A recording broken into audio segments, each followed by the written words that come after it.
There are 9 specific enemies to network marketing success that, unless you know them, they are certain to sink your business. For the first 14 years, I floundered in this industry and made practically no money in 15 different companies. I only really knew 2 of these 9 enemies, and I really didn't have any idea of how to conquer them. But once I understood them and one key to conquer them, my business exploded. I went from 0 team members to 10,000 in 2 years.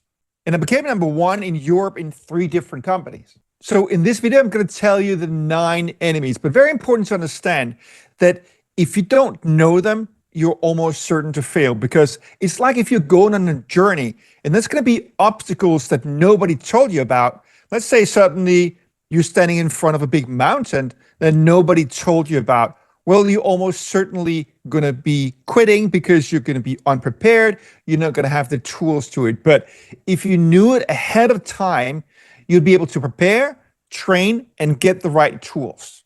So by the end of this video, you're going to know exactly what these enemies are and the one key that will help you conquer them. So let's get going. Enemy number 1 is rejection. And that's probably what gets most people. They get a certain amount of rejection or no's, and then they're out. Again, the pros understand that in any business, in network marketing, or in any other type of business, there will be tons of no's. You are simply not going to find a product or a company where most people will say, oh, I need this and I want it right away. It's simply non-existent. So the leaders understand that reality, and they're simply willing to go out and get more no's. Enemy number 2, and it might not happen so often, but nevertheless, it's important to understand it. And that is deception.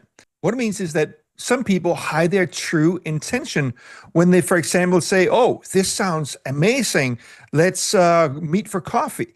And it turns out that they weren't interested at all. They just want to show you their deal. The deception can show up in multiple different ways, and it's always super frustrating. But just understand, again, it's normal. Right. Enemy number 3 is apathy. And this really got me. And that's when people come in, they're fired up, and they say, I'm going to be your next diamond or whatever it is in your compensation plan.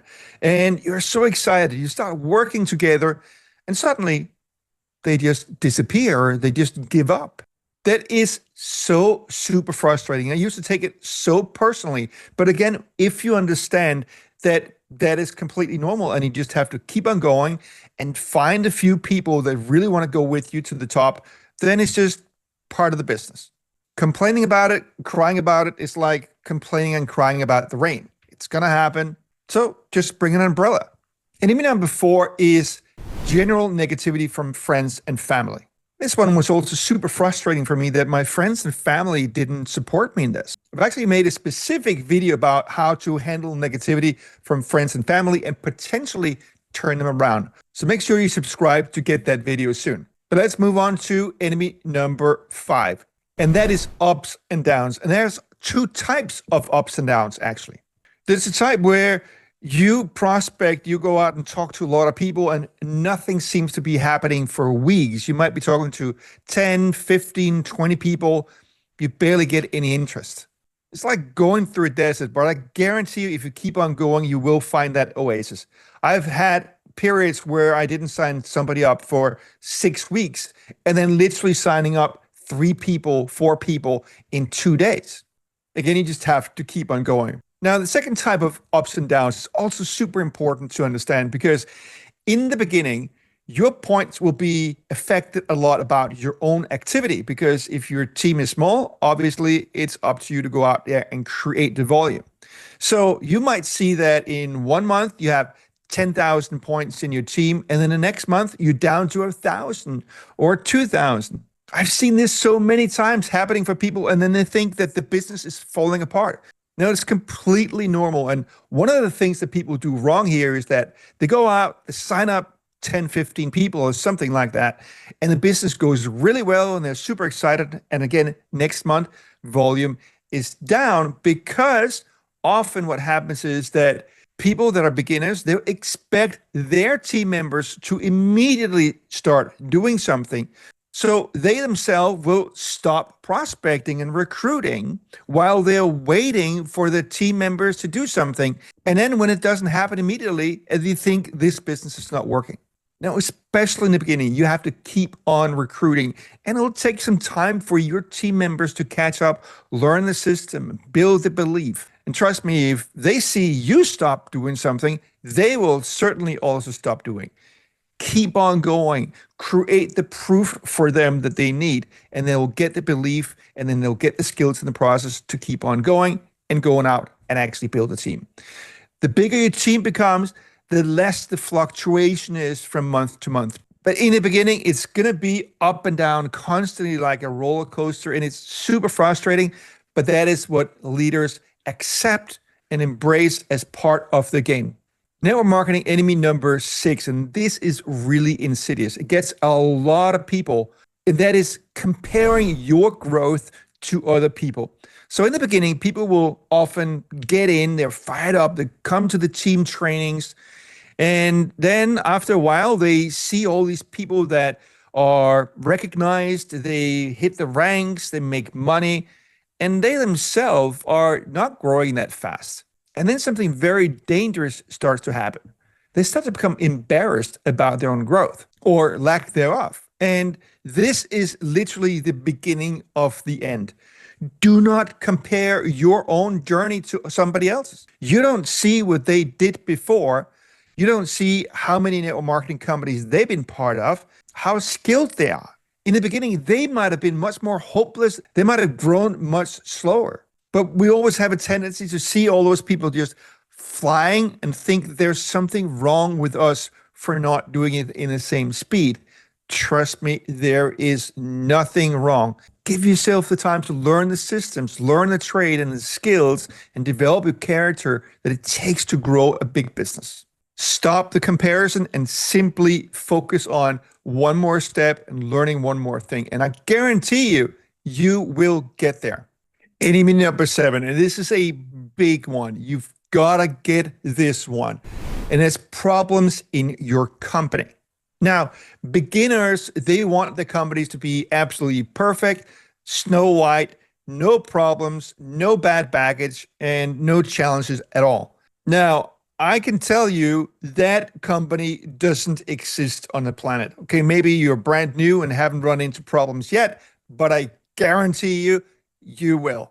There might be problems with deliveries, with tech, or a host of other problems. That is just a business as usual. And leaders understand that. They take part in solving the problems, not complaining about problems. You know, Tom Big L Strider, who is the most successful trainer in the industry ever, he said, you choose the company you want to have the problems with. It's probably like being married. You choose your partner that you want to have problems with. You're not going to have any relationship, whether it's a business or personal relationship, without problems. I also learned early on from one of the icons in the industry, Mark Hughes, that the bigger the problem, the bigger the paycheck. We simply get paid in the world for solving problems. So the moment you stop running away or trying to avoid problems and actually become part of helping solving them, that's the moment where your check is going to go up. Right. So enemy number 8 is conflict within your team.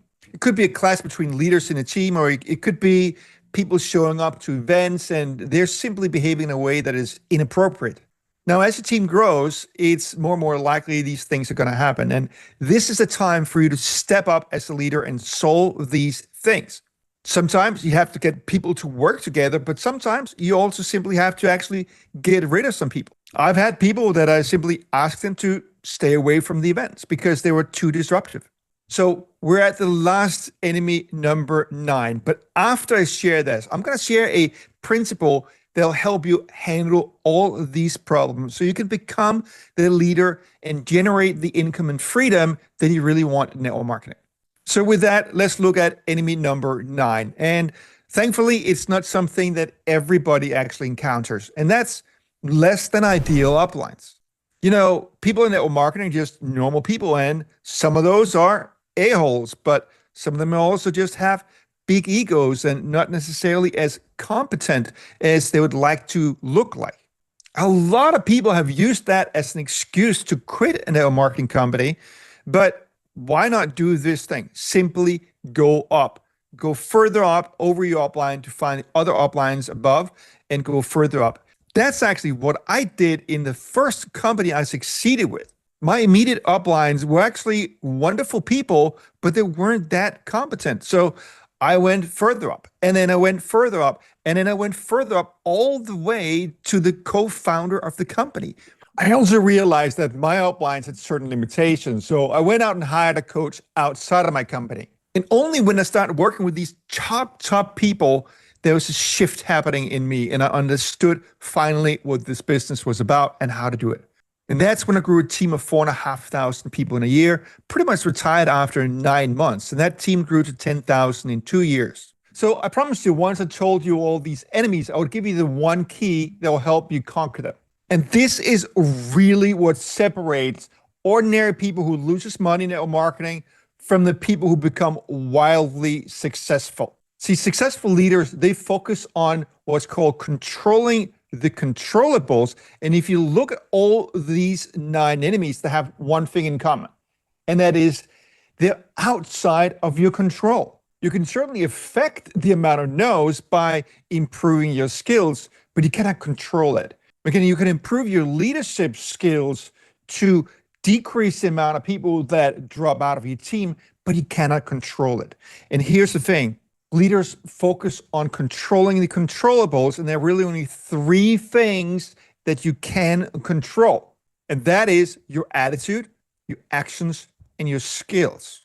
Amateurs, they constantly focus on all the things that they cannot control, whereas the pros or the people that end up as pros, they focus on only those 3 things: your actions, your attitude, and your skill. If you focus on those 3 things, improving in those 3 areas, you will succeed eventually.